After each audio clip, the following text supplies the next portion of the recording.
Hello everyone, today I'm going to show you how to clean out the microphones of your custom hearing aid.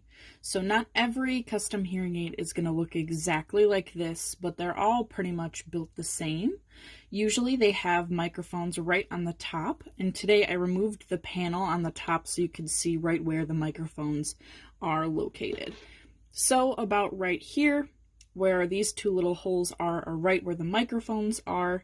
Usually you might have something else like a volume control or a button, but a lot of them are a little bit smaller, so you might have just the battery door and the microphone on the top. So I have this little brush here. A lot of the times people say that they have problems with their hearing aids. They hear the startup tune for the hearing aids coming on, but then there's no amplification or volume. Almost sounds like the volume is muted.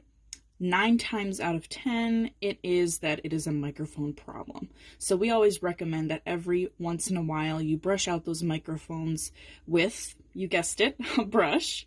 So I have this one here, and I just face the microphones down, and I make sure and brush right on the microphones, just all around it, and make sure it does face down because you don't want that debris to go right back into the microphone.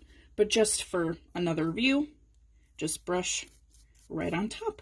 And you might not have a panel, you might just have little holes on the top of the hearing aid, or like I said, a panel. You don't have to remove it. I just, for the purpose of this video, removed it so you could see.